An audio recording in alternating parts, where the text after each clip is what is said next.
Tomorrow's the funeral for the deputy that got killed.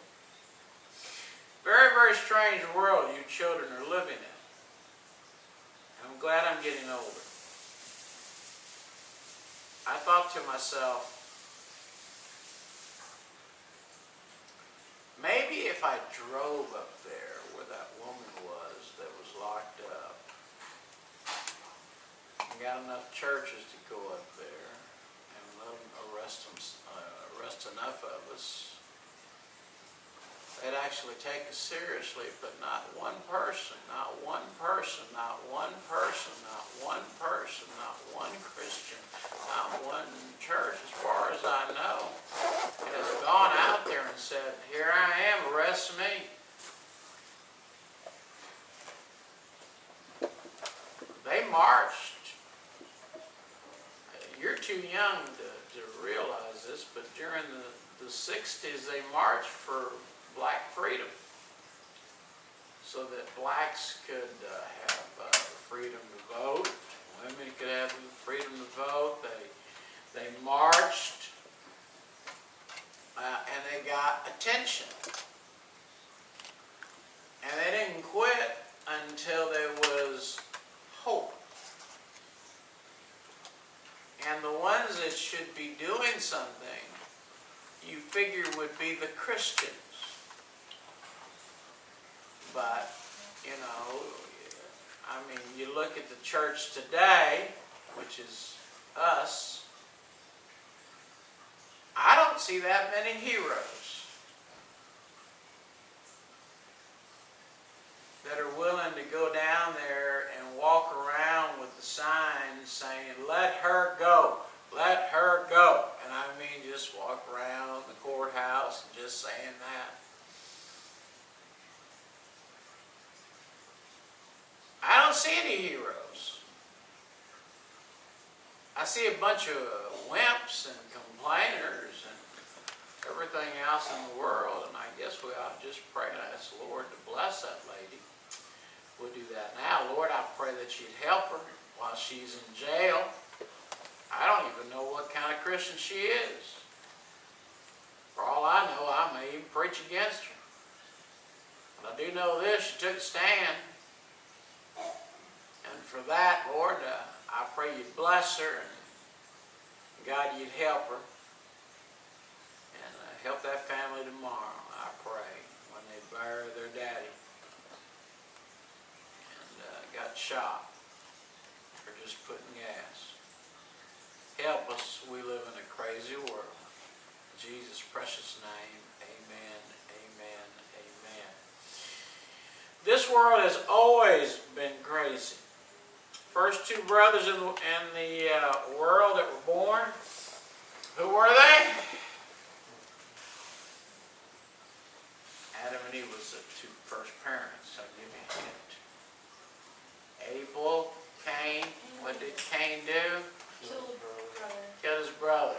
So we really didn't start with a very good family history. We had murder already. Blood had been shed. As soon as they got thrown out of paradise, it wasn't long, there was murder. And there has been bloodshed, been spilt ever since in every generation. And there has been a lot of blood. In chapter 5, we saw two Christian young men, a young man and his wife, and Barnabas. He decides to sell a piece of land. Everybody pats him on the back, says, you're a good guy, we appreciate the money. The church really doesn't know what to do. They're under communism at this time. They're putting all the money together. And we're going to hit that in a minute. And so they put all the money to the apostles. They figure, well, if anybody knows how to divide the money, it's the preacher.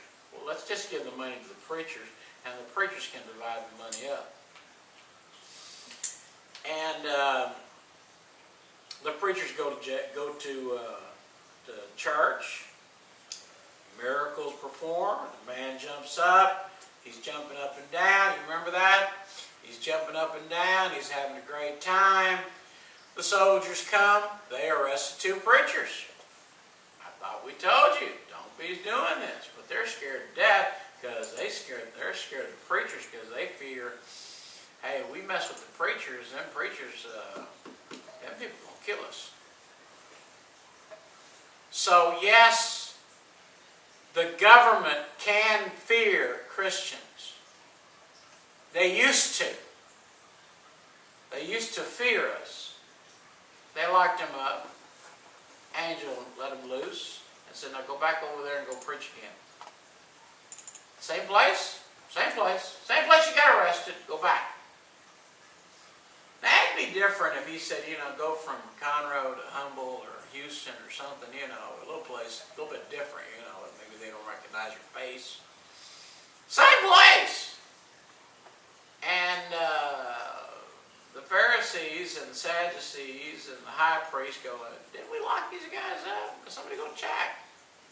No, they ain't in there. These must be the same men. So they scold him again. This is the first trouble that the church has gotten into after Jesus Christ has died. So the first time there's trouble, it's because of a miracle. This man is jumping up and down, and there's a miracle. And so everybody, all the religious people are upset about it. All the religious people. And let me say this. The closer and the more that you want to do for God, the harder life will be. It doesn't get better. Sometimes it gets worse. Sometimes you may lose your job. You may lose your friends. You may lose your family. People just don't understand. And they're trying to discourage you from doing what God said for you to do. And what He told us to do, it wasn't even my idea. It was Brother Dalrymple's. So I blame him. Was to start this church. And in January, hopefully we'll have a building and we're going to start a church. And we'll have it the same way, 11 to 1. And then on Sundays, then eat lunch. And on Thursdays, 7 o'clock. Same hours. Nothing's going to change. Still going to have the same thing. But problems happen. Lock them up. They take them back out there. They yell at them a while. Now, if you've never been yelled at and can take it and can't take it, you're a little wimp. All right? People will get mad at you. Mama's going to get mad at you. Daddy's going to get mad at you. The teachers are going to get mad at you. The boss is going to get mad at you. Everybody sooner or later will get mad at you. Your friends will get mad at you. Everybody gets mad at you.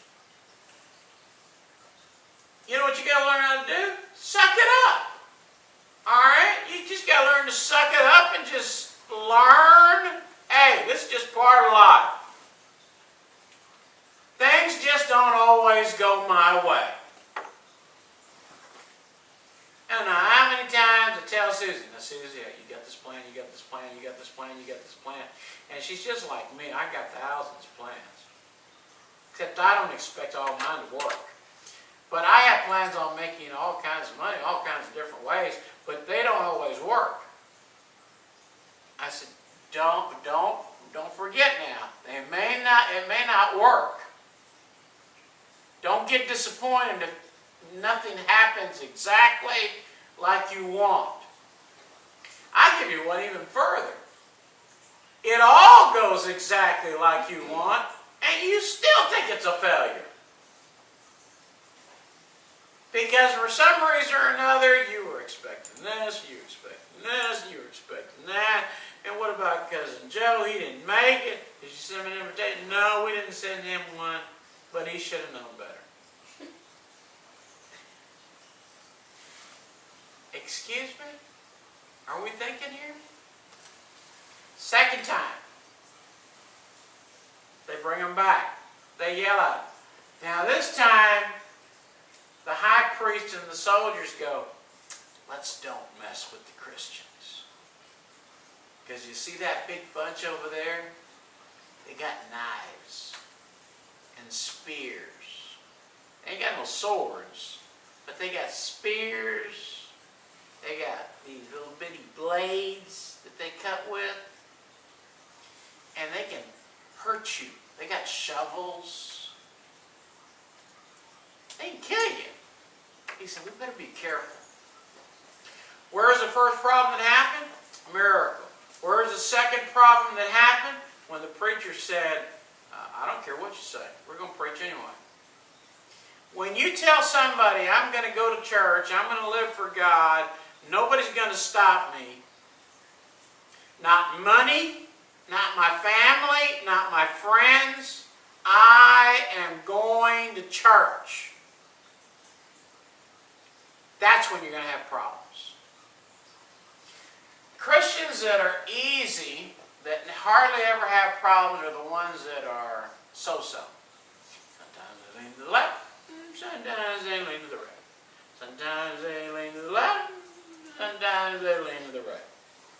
Sometimes they go to church, and sometimes they don't go to church. And, it just depends on how I feel. What are they playing tonight? I mean, is there a good movie tonight? I mean, if there's a good movie, I can't go. I ain't going. Now there's a good movie on. I can't go. Well, they don't have problems. But the people that actually will stand up for Christ and will invite people to come to church and will say, you need to be here, they will be persecuted. No good thing goes unpunished. I was going to say nothing, no good goes unpunished. Well, that one too. But nothing good goes unpunished either. So they've been arrested twice. And they're doing miracles. All of a sudden, God has given them, the Jews, the Christian Jews, the disciples, these miracles. Peter's walking down the street. People are laying bodies down that are, can't see, lame, all kinds of diseases. I mean, baldness. They got bald hair. I don't know. I mean, they just laying them all down. Their feet stink. I'm not really sure how it all goes. How they counted sick people back in those days. But anyway, leprosy, whatever. They laid them all on the street. And Peter would walk by, and if the shadow hit you, you got cured. That power has gone. It was a sign for the Jews. The Gentiles have not even been mentioned yet. We are Gentile dogs. We're not even considered we are considered God's people now. But back in those days, we were considered dogs. You either were a Jew and a child of God, or you were a dog. Now that you're saved, you're a child of God. Aren't you glad about that? Yeah, that's a good thing. Amen. So, they're bringing the people out. They're having more miracles. The church is moving on. The two guys died. You remember the two guys that rolled up? The couple, that lied to the preacher? All this has happened. But, guess what happens next?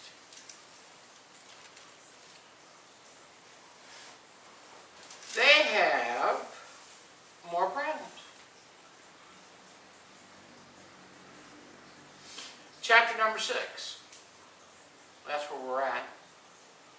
And in those days, when the number of the disciples were multiplied, there arose the murmuring of the Grecians against the Hebrews because their widows were neglected in the daily ministration.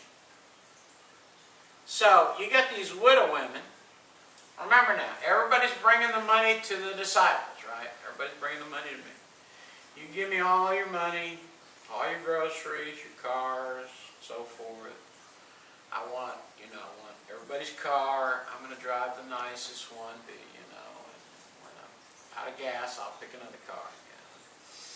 Then when they fill that one up again, I'll take another car and pick the best looking one. But the disciples have all the money. They're distributing it among everybody. So everybody can eat, everybody can have something to eat.